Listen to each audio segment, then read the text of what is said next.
Well, good morning. This is Kevin L. Jackson, host of Digital Transformers with Kelly Barner from Dial P for Procurement with the Supply Chain Now Thursday live stream. You were looking for Scott and Greg, weren't you? Hey, Kelly, I think we got them. How you doing today? Joke's on you guys. Maybe we'll see if we can compete with their dynamic. Kevin and I make quite a duo. But yeah, thank you so much, everybody who's joined us. I'm thrilled to be here. Yeah, like I said, we used, old school is Kelly and Regis, and then it's Kelly and Ryan, and now it's Kelly and Kevin. Wow, we're gonna we're gonna take the world by storm. That's right. You can't go live without a Kelly. So Kelly and I are trying something new. It's a sort of a brainstorm we came up with called Thursday's Futures. And this is the opportunity for Kelly and I to pontificate on the future of digital business. But more important than that, we want to find out what you think is going to happen. Is there a new normal in the future for us? Will people get back to those hour-long commutes to tiny cubicles and nondescript buildings downtown, or will they all revolt and refuse to work in anything but PJs on the couch? What immediately comes to your mind there, Kelly? I think this is actually a really interesting question, because there were good things about being home and there were not so good things about being home. Sweatpants probably more on the good end, not being able to fit back into normal clothing, less good.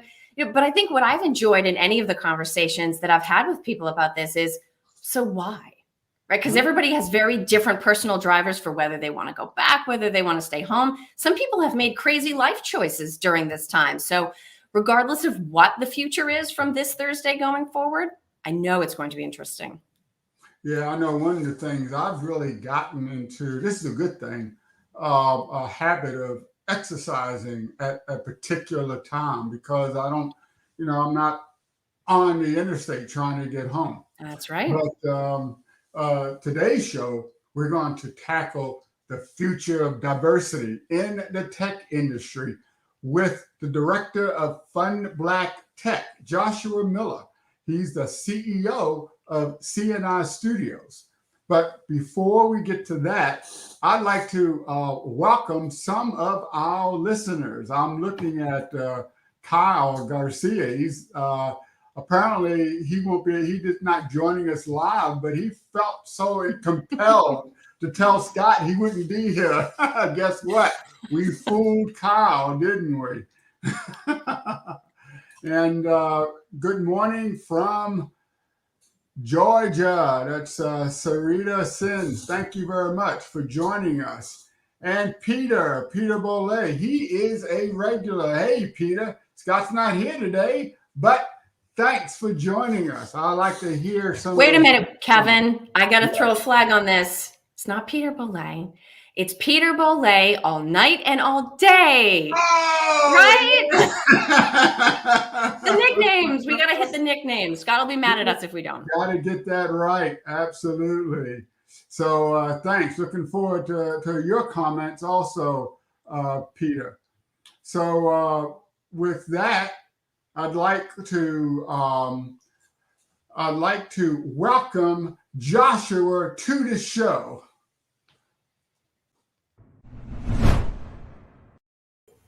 Hey, how's it going? So, hi, Joshua. Hey, Joshua. Welcome to Thursday's Futures. Before we start talking about Black technology entrepreneurs, can you tell us a little bit about you and C&I Studios? Yeah, thanks for having me, guys. It's great to be here. C&I Studios is just been my baby. We started this thing in Washington, D.C. in 2006. I've got a really awesome team that supports me and everything that we do. Since then, the studios in New York City and Tribeca and downtown Los Angeles and in South Florida. So it's really grown, which has been awesome. And we kind of work on a bunch of things. I'm really addicted to growing businesses and helping businesses scale, expand, and elevate. And so we've really come alongside of businesses and helped them grow. And so that's kind of been my passion with C&I Studios, and we've been doing it for such a long time. But every day to us, we're in that place with everyone that I work with where it just doesn't feel like work. So every day is pretty awesome for us. Wow, when you're doing something work that doesn't feel like work, that's sort of the holy grail, isn't it? It really is. It's really weird. I mean, when I was younger, I mean, filmmaking is in my background, so just the idea that you could get paid to do this was like always very strange. Now every day that's what I do, and sometimes you forget that like, yeah, you're here. So I don't know. It's one of the coolest things. It's the coolest job for me, at least. Is this something you wanted to do since you were a little boy, dreaming about being behind the camera and telling stories? I don't, I will say this, ever since I was very young, I would, look at, cameras. I was the kid that was always breaking my parents' television and VCRs to try to figure out how it worked. So cameras were always very exciting to me. Yeah, and then figuring out, how to get one, and then you could shoot stuff with your friends. That was always interesting to me, the ability to tell stories in that way. I have always been interested in whether I was 4-year-olds or 8-year-old or my parents. Mm-hmm. Everyone was really addicted to when the TV was on, people were paying attention. People were listening. People were watching. The TV had the attention. And I don't know, that stuck with me. And so now we've made it, just a career and just being able to tell people stories. And I really feel like that's the way that people actually identify with stuff rather than challenging them face to face. Now, Joshua, just to help us understand a little bit more about you and C&I Studios, is there a specific type of genre that you would say that your content is in? Is it documentary, entertainment? How do you tend to describe the content that you produce? Man, it really ranges. So it can be on the corporate side. I think there's a corporate side, and then there's like a creative content side. On the corporate side, I mean, we dabble in so many different businesses. We're kind of addicted to anyone that's like, hey, Josh, I want to scale this, or this isn't doing what I want it to do. What my team works so good at is we are constantly thinking and brainstorming of creative ways to achieve that goal. So that could be in the healthcare space. It could be in politics. It could be, law firms. I mean, products, you name it. But it's like we call ourselves an idea agency. So it's kind of a mix of an advertising agency, but also a production company. But what we do best is come up with ideas that we know we can execute on. And so in the corporate space, we do that quite a bit. Hey, I want to take my product to this market and we're not here. I wish we could hit this demo, but we're not. We're only hitting this demo. We love that and this problem solving. So that happens in every industry. So I hate to be that guy that's like, I like all music, but we really do dabble in a bunch of different industries. On the creative side, on the content side, it's really started to move. Like long format really started to become a thing, like podcasts like this one, documentaries, docuseries, feature films and television shows. So that's on the other side of it too, for larger clients like hotel chains that want to get their message out in a unique way. So we also do that too. So we really every day feels different here. One day we're shooting a documentary, and the next day we're shooting a commercial for Target, and then the next day we're helping run ads and build a brand for a fashion client. It all ranges, but it's really cool because it keeps us on our toes. So it's pretty fun.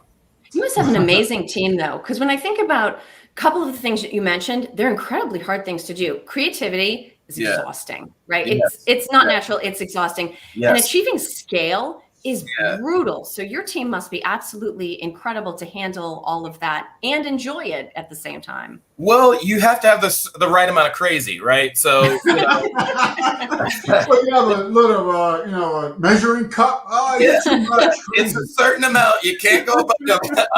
But no, the team. It's interesting because you have to really love this. Like, if you don't love the entertainment industry, it will eat you alive. And so you have to, the team is finding the right people. So we've had so many challenges in finding the right people.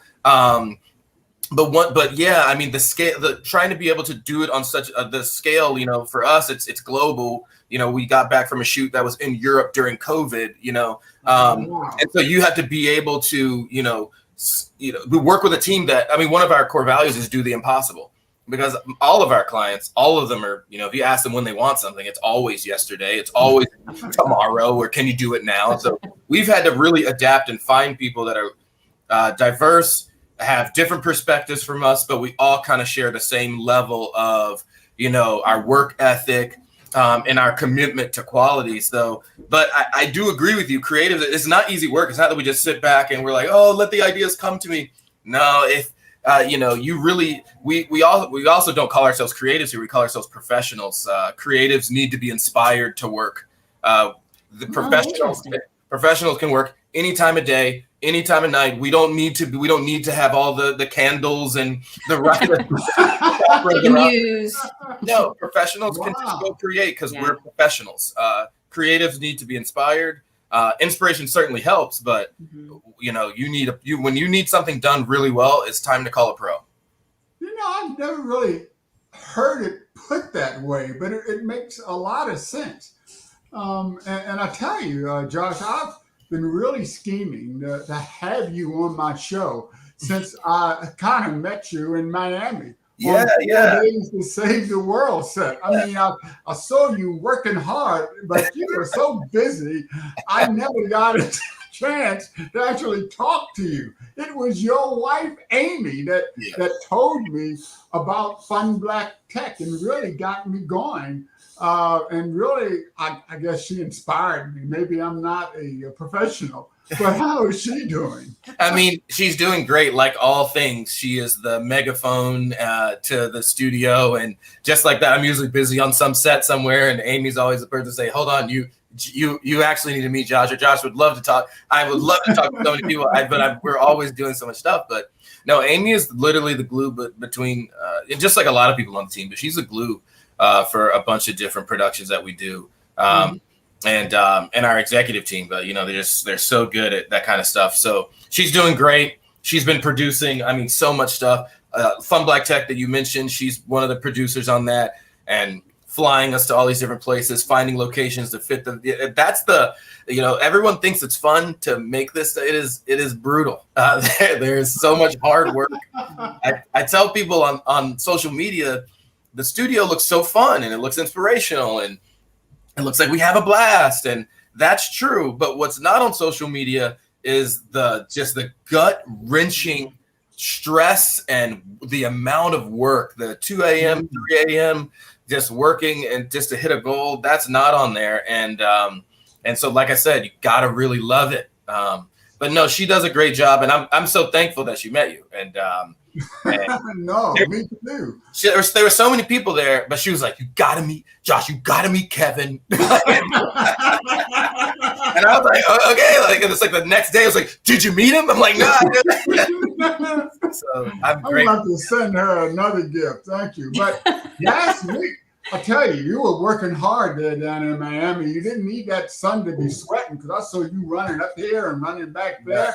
And last week, they had their premiere. So from a director's point of view, how do you feel? I had part 1 last week and part 2 this week. Are you, is there a smile on your face or what? Well, I would say this. It's really cool every time that we work on something as a team and it gets released. I don't think people always say like, "Oh, this is a really bad movie." Everyone has seen bad movies, but it's really tough to be in the industry and say something's bad, because the amount of drama and headache that went to making that bad thing. So I will say, like, it's a big congratulations to. I mean, some films get done and they stop and they never come to light. So the fact that it's created and it's done and it got released is cool. It's always cool to see our work out there. I haven't had the chance to actually watch it, if we're being totally honest. We have been in the process of putting Fun Black Tech's first trailer together. So I haven't had a moment to. Everyone's like, "Have you seen this movie? Have you seen that?" I'm like, "I haven't seen anything." But no, it's great to see anything that we work on. So many people worked on that really, really hard for those 4 days. And a little secret is the crew here calls that show 4 Days to Kill C&I. Not because of Kevin, though, right? Kevin behaved, right? Okay. It was just, 16, 20-hour days for 4 days. We were ready. It was great when we got to sleep after that. Yeah, so for our audience, 4 Days to Save the World, you can catch it on Apple TV. It's on Android. It's also on Roku and online. So look for 4 Days to Save the World. You can see some of Joshua's work. Yep. So Joshua, Fun Black Tech. How did that actually get started? I tell you, when I heard about that, it was like, what took so long? Oh man, yeah. I think I can't remember. Sarah would know. But I think it was like 2018 or 2017 or something like that. We were working with Magic Leap, and we were doing a bunch of all their creative and a bunch of other stuff. We met a lot of really great people there. The CEO and founder of Magic Leap, Roni, I don't know, man. We're just kindred spirits, and we worked on so many projects there. And since then, he appointed a new CEO, and he's been working on other stuff. And we just reconnected. And I was like, "What are you doing?" And he was just talking about, he came back from this conference, and he's just if you don't know Roni, he's like just a really cool dude. Like, he's got such a good heart. And he was like, I was at this conference, Josh, and he was just kind of upset. I was like, what's going on? He's like, I was at this conference. There was just like 500 CEOs. All of them were white. There was one woman, and he was just bothered. And I was like, that's crazy. And he was like, it's weird that the tech space acts like it's still caught up in the 1800s. Wow. And that like stuck with me, because I just think about like issues in our world, especially how divided everything is right now. People don't like, I'll say this, like Amy's parents, like they used to eat meat, and people there, some of Amy's sisters are like, you guys should be vegans, you should be vegetarians. And all these conversations, years and years and years, you should try to convince them. It never worked. They watched one documentary, and like the next day they were like, we're going to be vegetarians now. Wow. That stuck with me. It's like the power of media. So every time I hear stuff like Roni's, like he mentioned, I think, how do you change something? My parents aren't rich. I don't have money like that. So you think like you can't really do anything, but for us, like the ability to tell a story is huge. So he said that, and I was like, a few meetings later, I was like, yo, we have to make this into a documentary. Now it's been turned into a docuseries. But it's just about how can we, why is this a problem? Like, like if you think about Black and brown people in sports, the NBA, the NFL, if you think government, Kamala Harris, Barack Obama, if you think about the music industry, if you think about all these industries, you see Black, brown people, women, just artists have just progressed. Then you get to the tech industry in Silicon Valley, and you have to be two things to be in that industry, and you have to be a man and you have to be white. Wow. And it is shocking to me that that's how it is. So that kind of made us continue to think, like, well, what is that? Do Black people not have good ideas? Do women not know anything about tech? All those things aren't true. So it's like, well, why isn't this happening? And none of it to have an answer. So it's like, all right, we're going to go on this journey. And we got to talk to some of the most brilliant minds, in my opinion, that I've able to meet, yours included, Kevin, and sit down with some people and interview them and just find out why. Because at the end of the day, there is no good answer. So if there isn't a good answer, then we should just fund Black tech or like the idea that and stuff that we've heard on this journey has just been kind of crazy. But we think, honestly, instead of getting up on like a megaphone and trying to tell people, hey, this is what you need to do, or writing a blog, we think people hear best when they're not challenged by other people. Like if you're watching a film, you feel like and you feel impacted by that film. You feel like you came up with that yourself. You don't feel like someone's arguing with you about politics and you're like, okay, I believe you. But it's kind of these moments when you're by yourself, taking something in, watching something, and you feel something is where I think change is. And so our whole mission is like, can we get people to see this different world and feel something different? Because I do think that the majority of people are good. I don't think sometimes they know what to do or how to express themselves, but I do think that when people hear certain things, they're like compelled to be better. So that's kind of our methodology behind this thing. Wow. Now, given that this is an interview-based documentary, it's not like you're writing a script. I mean, you are, I'm sure, carefully selecting the people that you bring in. You have some sense of what their expertise is or what their perspective might be. But what is the process for you like trying to have this big picture vision, but then bring in people without knowing precisely in advance what they're going to say, but sort of making sure that the whole idea comes together into one cohesive whole? Yeah, I mean, that's you just asked the $1 million question. For us, like I've got, Beth Bryant is one of our producers, Sarah Dreyer is one of our producers, Amy, of course, and I just have, and obviously Roni. Mm-hmm. We've just been able to, our whole methodology has just been like, I think we need to wing it. And we're trying to put together outlines and figure out how we should do it. We just wanted to go talk to people and just hear their stories. Mm-hmm. Some people we thought like, these are the questions that I want to ask Kevin. These are the questions that I want to ask John Amici. But a lot of times I want to ask them the same question to see, and just that alone, asking everyone about what the role Black women play in tech. I mean, every answer is different. And so that is really interesting to us. So we just kind of went out. Our goal was go out on a fact-finding mission, be prepared, but don't be prepared. Save room for magic to happen. And every interview, I mean, I've had my jaw drop. Just, I think it's going somewhere, and then someone says something different, and and you think about society and what people have gone. My jaw just drops every interview. I've done about 15 of them now. Some international, some here, all across America. But I think the real challenge is when I hand it over to my two brilliant editors, Kai Ettrick and Andres Kalana. I basically just say, hey guys, here.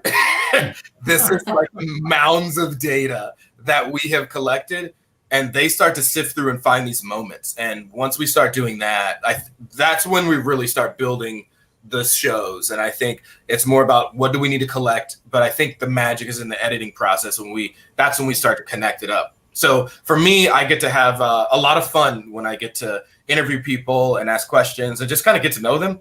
If you get to know people and ask questions, they share. People want to share their knowledge, share what they've been through.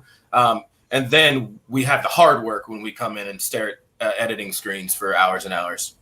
Well, now, I don't want to make you do a spoiler alert, but are there any moments so far from these interviews that either really stand out in your mind as being particularly impactful or surprising or potentially even changed the narrative arc that the docuseries will end up taking? Yeah, I mean, there's been a lot. Like I said, every interview has been absolutely mind-blowing. I do think that there's been a lot of conversations with, C&I is really diverse. Like my executive team is it's me, my brother runs the whole company. And then we have two executives, Sarah and Beth, that I mentioned. So we're super diverse. We have a lot of women in leadership. Seeing that, I think, changed the whole documentary. It was fun Black tech, and then it was okay, let's talk about Black women. All right, let's talk about women. Then let's talk about the Asian community. We're like, hold up, what? So it's really opened up so much that I didn't really see at first. And I think that's been really unique but hearing how, I think, quite frankly, the thing that has struck me the most is hearing how Black women are viewed in tech, but also just society at large. It's probably been one of the craziest things that I've ever thought about and heard. And we were just, I wish Sarah was here, but she would tell me. I was just meeting with someone, but we're just talking about the role. You wouldn't hear about George Floyd if it wasn't for a Black woman. It was a Black woman that shot that video. It was a Black woman that was introduced to tech. This is not her first video. She didn't just get an iPhone. It's like, how do I use this? Oh God, what's happening? She's super involved in tech and content creation and media and into the tech industry. If had it not been for her, there is none of this corporate diversity, Netflix putting up, all this stuff. There's none of that, man. So I feel like that, the role of Black women that they play in the society, I think has been, I say Black women, but I'm also talking about women in general, because I really feel like, women get the shit end of the stick in America and obviously in the tech industry. Like, you're really good to buy our products, and women control the household income, period. Like, we will control what you eat, what you sleep on. Like, women control it. But don't you dare try to start a company. Like, don't you dare try to ask for funding. You can't do that. But so it's been interesting to like hear that, so I think that's been the thing that's been the most eye-opening. Wow. So one of the things I wanted to highlight, you've talked about it, that this is not an American thing, right? Yeah. This is an international thing. And I want to just shout out Shannon from Canada. I wanted to invite you to, maybe comment in the stream. Is this the same viewpoint from north of the border? And a goodie says, doing what you love is awesome. And that's right. Indeed. That's absolutely true. So the other thing is having the right amount of crazy. I'm going to have to use that. How do you put that on your resume? I have the right amount of crazy to work with you. I think it sounds wild, but it's actually quantifiable. It's like the right amount of crazy is I do what I say I'm going to do. And that's really it. Like, because that means that, like, I'm stubborn enough my word means something, and I'm stubborn enough to make sure I can do whatever I'm going to make it happen. And so that's kind of the methodology for our studio and myself personally. You got to have a little bit of like, no, but can't we do it at 3 a.m.? Like, I know we don't want to, but can we? Like, and once you take yourself to that kind of crazy, I think that can help you, especially in this industry where you get a lot of notes and a lot of changes, especially when we're working with a news client right now. You get a lot of that stuff last minute. It comes in. Most of our clients are doing a job, running companies. So when they're ready to work on or give you notes on your thing, it's 8 o'clock, 9 o'clock, 10 o'clock, 11 o'clock at night. That's what made us scale to LA, to be quite honest. How can we have a team in LA that now I have more hours? Time zones, yeah.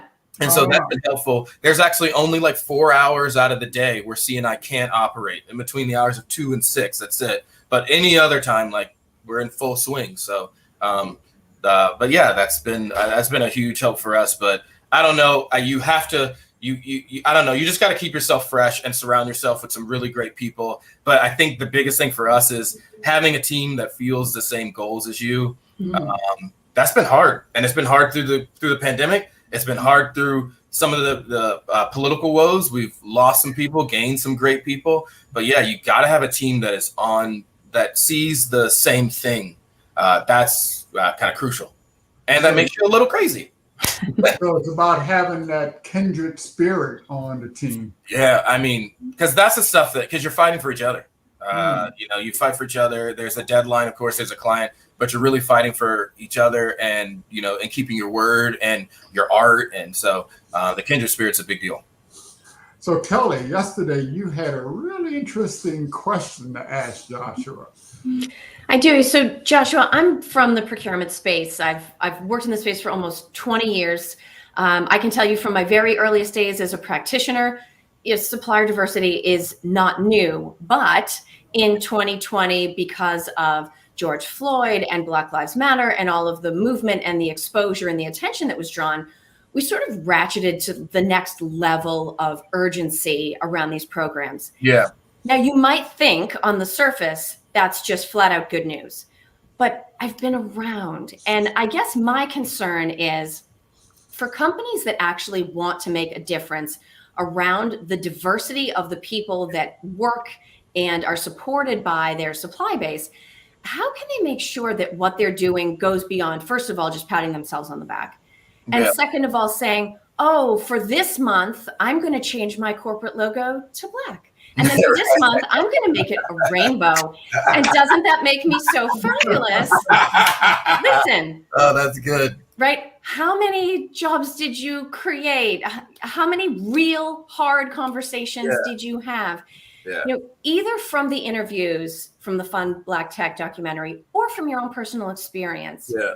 Can you speak to the procurement community, speak to the people that have been tasked with actually driving meaningful change around the diversity of ownership and workforce and board membership in corporations, and how we can make sure that this is not sort of a flash moment in time, how this is actually a pivot that we're able to sustain? Yeah, I mean, that's just everything that I talk about on a daily basis. I mean, after George Floyd, I saw everything that you were saying. You know, the logos, everyone had their statement. It was almost like, if you don't have a statement, there's a problem. Yeah. Exactly. They said something. Oh, put ours up. What are we saying? Yeah. I feel like that's a question that I do ask to people. No one's asked me, so thank you, Kelly. Oh, you're welcome. I'm lucky to be the first. Yeah, I think a lot of companies have put out these statements and changed their logos. I think just to make sure they check the box. We did it.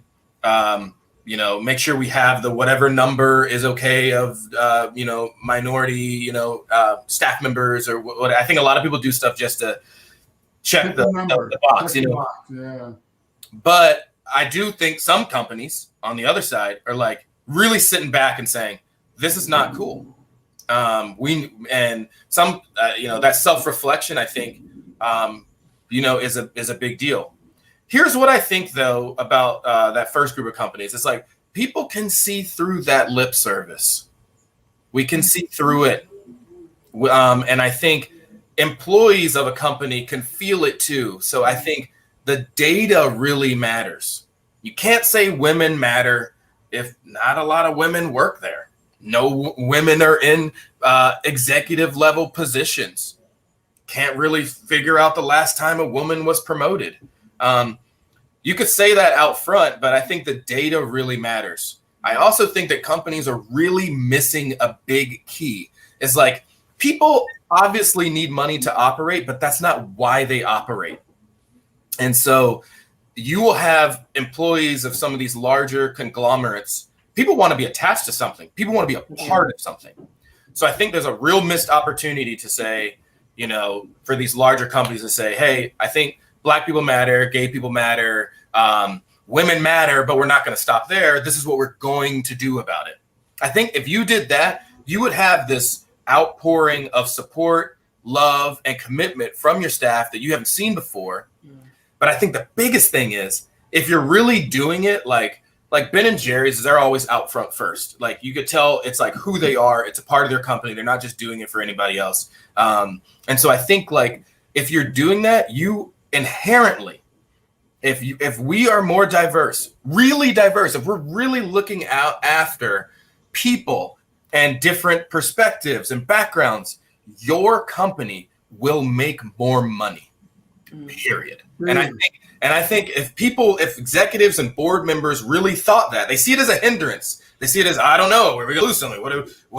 It's really about if you the more diverse people you have around you, the more your company can reach out to those different demographics that you weren't able to in the right way. And I see some of these things that come out, like that Pepsi ad with Kendall Jenner, and that comes to mind. And you're like, man, this is there's these tech devices that don't work on Black skin. It's like, man, you guys just didn't even have someone Black or a woman in the room to test. Like facial recognition, yeah. Like you tested it on white people, it works great, but you never tested on anyone with dark skin, so that facial recognition doesn't even work. It's like, and so I think if you actually do that, I think that it actually helps your company, like with your staff. I think it makes you more money. And I also, it holds you to like a moral I think, and the accountability that I think some of these really large companies have to move the needle. And I think we're missing it. Like, I think Apple and Google and, and IBM, they have a role to play in America. It's not just money. It's like you can really shape America with the moves that you make or the moves that you don't make. Right. If you say certain things are okay, like when you really hire that new head coach, it should be on merit for sure. I don't ever want a directing job because, oh, that's the black guy and we need somebody. No. I want the directing job because I'm the best director for that gig. But also, it looks really weird. It started to look really weird with the Oscars, and it's like, man, like nobody, And so I think you have to really want it. Like, if you don't want the diversity, if you don't really care what Muslim women go through, then you're just gonna put up a thing. You're gonna Black Lives Matter. You can say, but if you really want it, I think that you will charge your staff with why you want it, and that's got to come from the board down, CEO down, not just like, hey guys, if you could really throw in some people of color, that would be really awesome. It's got to be like, well, why do we want people of color? Right. And people of color like shape the way that we do quite a lot, and so it would almost be specific, like why would we abandon the voice of a woman? Why would we abandon the voice of a younger generation or older generation? Like, why wouldn't you want all that to be a part of your company? So I don't know. People change like when they want to change, right? So and the challenge, like we were saying before, is one of scale. Right. I mean, you talk about these incredibly large corporations. They have tens of thousands of suppliers. And so the reality of saying, OK, we want, X number or X percent or this amount of the spend, you sort of by necessity have to go to things like, OK, who's certified? But if you're even a relatively small to medium sized business, the time and the cost of getting certified. Right. And that's a reality. Right. So I'm a woman owned business. I'm not certified, therefore I do not count towards those metrics. So to me, if you're really trying to move the needle, it's okay, big company, you have legal people like stacked in hallways. How many deserving companies did you help get certified this year? To me, that's when you focus on the why, it's less about, oh, how fabulous does my logo look in this month's, color palette. It's more about what are the stories that I can tell about the impact that I made. The number may be smaller, but that's, at least in my opinion, how we actually start to you're spot on there. You're spot on there. And it's just got to be, and it's just the data. The opportunities have to be there. And if you really want it, you'll do it. If you really want it, like, you will do it. If you don't, then it's just vanity and it'll be what it'll be. And I think you have both people on both sides. I do think you have big companies that don't care. And I do think you have some companies that are just like, man, we need to think about this and adapt and change. And I think, and I also think there needs to be grace as people try to figure that out. Absolutely. Grace and benefit of the doubt and all of those things. Yeah. I tell you, look who we have on the other side of the screen that you are resonating with. He's right. So Scott, there's deeds, not words. That's true. And you really have to act. That's true. He's spot on. I was really, riveted when you were talking about the importance of diversity in companies. There have been studies that prove that diverse staff, diverse members in the C-suite are critical to improved revenue and improved profit. But the other thing that those studies highlighted is that change management. Companies need to have different world views in order to react to change. And in the past, change has been slow. I mean, it took hundreds and hundreds of years for business to change. But in today's world, businesses change their business model like in minutes and seconds, and they create products for a marketplace of one via personalization. But if that didn't change these companies' view of diversity, how do you expect the documentary to have any impact on diversity in the tech industry or in any industry? If money doesn't make a capitalist change, what will? Yeah, solid question. I think companies. I think some companies. I think they really. I mean, as we've been on this journey with this documentary, we've talked to so many different people that own their own companies, started their own companies, founded them. I think that for us, what we want from it, I mean, I mean, it's just the knowledge. Like I said, I think people are inherently good. When Ava released a documentary called The Central Park Five, and obviously, I remember when the Central Park Five that actually happened to these five kids were sent to prison for this crime they did not commit. They just were released from prison, like, I don't know, a couple years ago or something.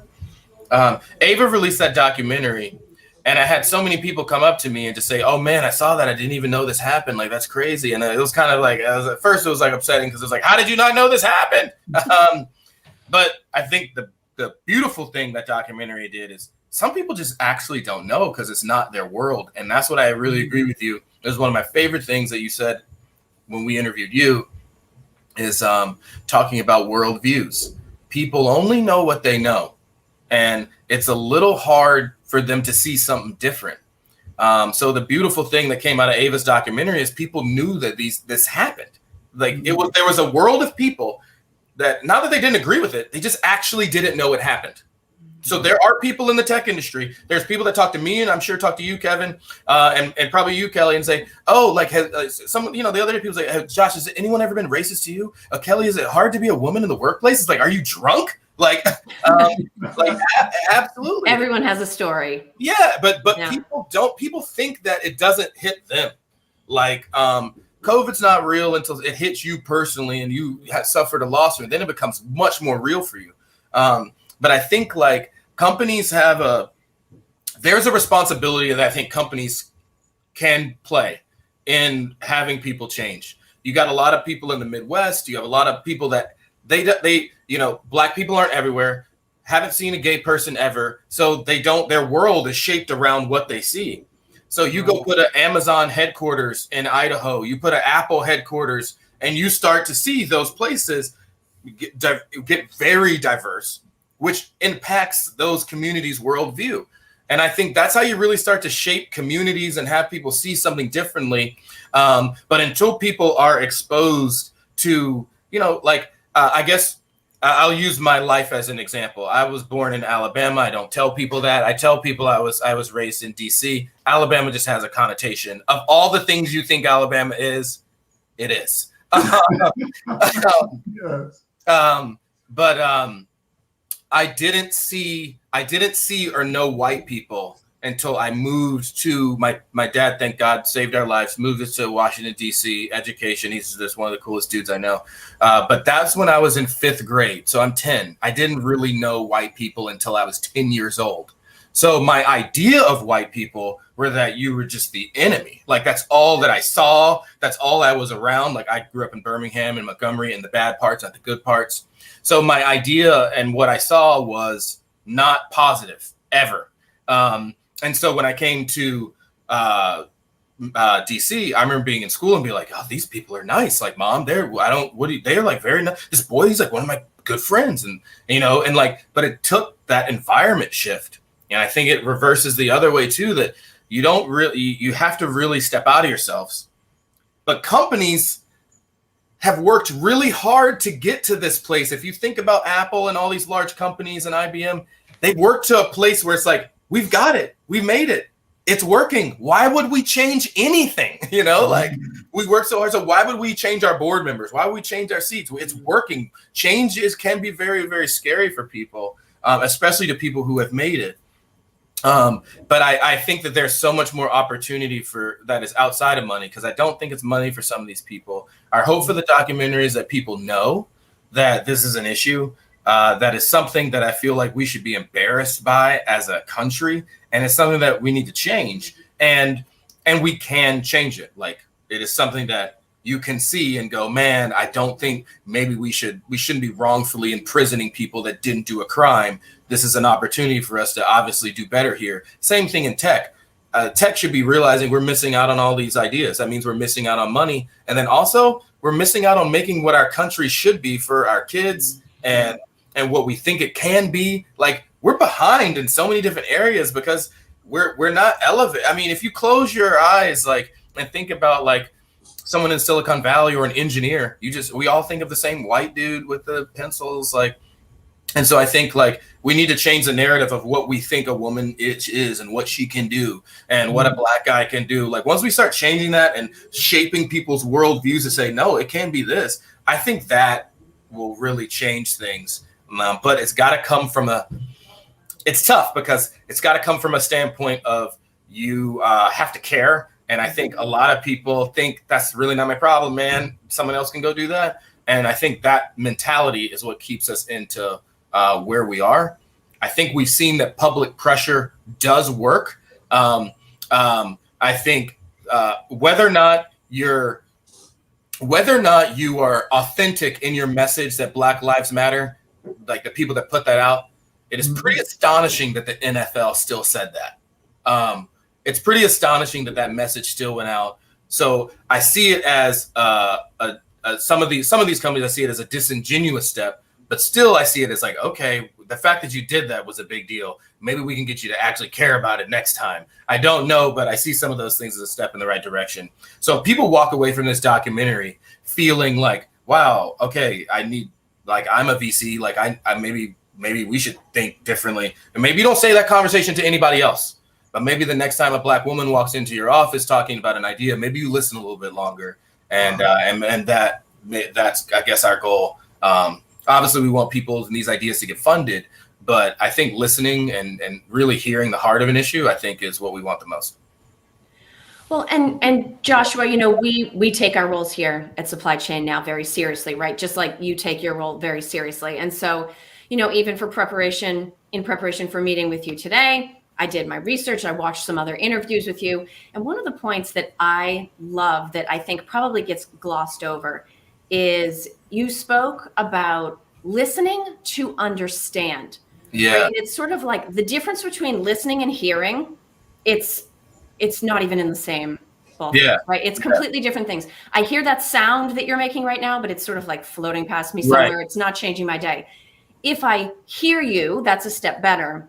But I think actively listening to understand, with the goal being to, if I have to make you back up or say it again or give me another example, when we think about the soft skills and the empathy that are going to be required in every single role in our society, from corporate leadership to individual contributor roles to people who are working in social and government type positions, listening to understand is so critical. Yeah. As someone who is constantly interviewing, can you give us any, not to bring it down to steps, but can you give us any practical tips or guidance for people that, regardless of what their work is or what their family situation is, are trying to improve their ability to listen to understand? Yeah,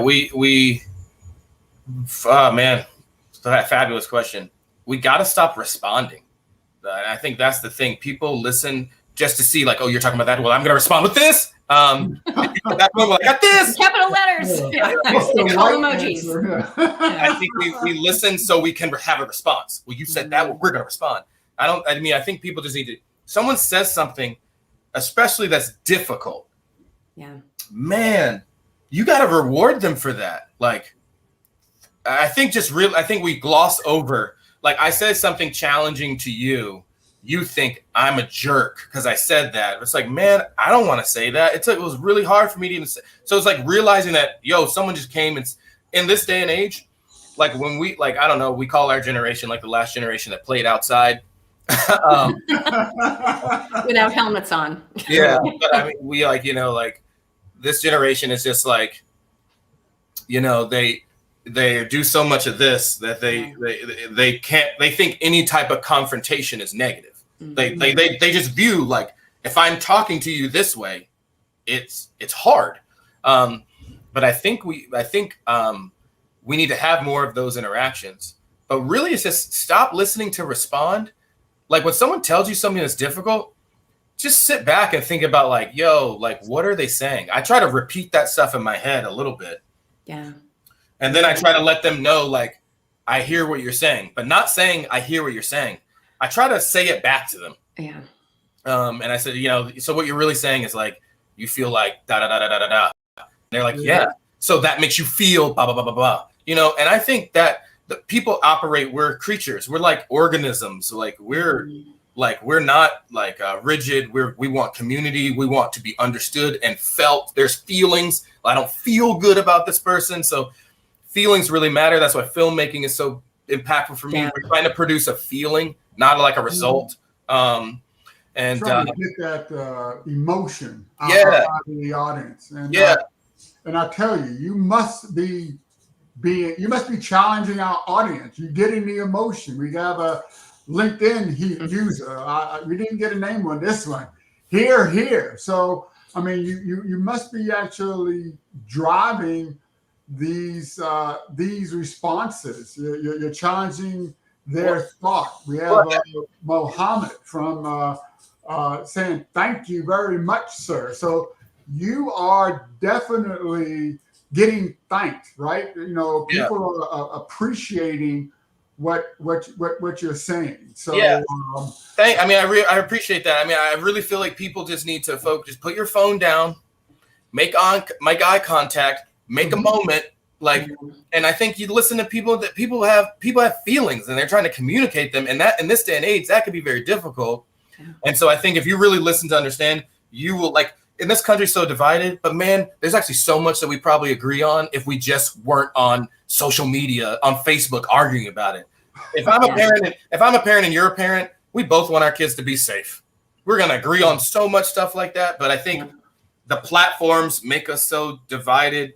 But I really think that we need to kind of just slow down, stop responding, and start to think about what is the other person trying to say. And then also, my favorite one is, how much of your time do you want to waste?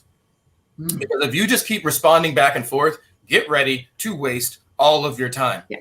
If you actually want to move this thing forward, hear what they're saying. Right. And talk to them like you hear what they're saying, even if you don't agree with them. So I think that's been I'm not perfect at it, but I think that's what I think we need more of. And I think we just need more face-to-face. And I think that's the scary part of social. Social produces a lot of beautiful things. Like my wife has somebody that she met in Mexico and they're really great friends. They talk about kids. So that's like, she would have never had that relationship. But I think there's also a lot of evil on social media as well. And I think one of them is we think anytime we talk to each other about anything challenging, that's like bad. And we shouldn't have any of this negative energy. No, they're like, you should really think about the people in your life that are telling you something challenging. You don't have a lot of those people in your lives. That's important. Keep those people. Don't shun those people. They had the courage to tell you something about yourself. You need them. You don't need to exile them. And I think social media, we're just like, unfollow, exile. You don't agree with me. You're going to get us in trouble, because that conversation by itself is going to make us go for another hour. But unfortunately, we are running out of time and stuff is starting to pop up. So Joshua, when will we get the final product from Fun Black Tech? And how can our audience learn more about this clearly fascinating topic? Well, I'm super excited about it. Fun Black Tech is about the tech space, but it's also just about culture. So I feel like if you don't know tech or like tech or know, you will like this. It's so entertaining. We're about to drop the first trailer for Fun Black Tech. I want to say that's going to be in a couple weeks here. I don't even know if I should be saying that, but I think we won't tell. Don't worry. It's just between the three of us. This live, but I think we're going to drop it in a couple weeks. So I think we're obviously going to, if you're following Kevin, I think he's obviously going to be tagged in it. You're in the trailer. Your part is fantastic. And then I think you're going to start to see different episodes roll out. So the first thing is like, check the website and check social media. We're going to put the trailer there first. And I think everyone will be pretty happy with how this thing is coming out. Wow, I can't wait. Same. But on that note, I think we're going to have to have you back for a part 2, Josh. Anytime. Thank you, Joshua. We appreciate your time today. Thank you guys so much. I really appreciate that. Thank you guys. Yeah, and on that note, please just check out the wide variety of industry thought leadership that we have at supplychainnow.com. You can find us wherever you get your podcasts. And on behalf of the entire team here at Supply Chain Now, this is Kevin L. Jackson and Kelly Barner wishing all of our listeners a bright and transformational future. We'll see you next time on Digital Transformers and Dial P for procurement. Thanks, everyone. Cheers.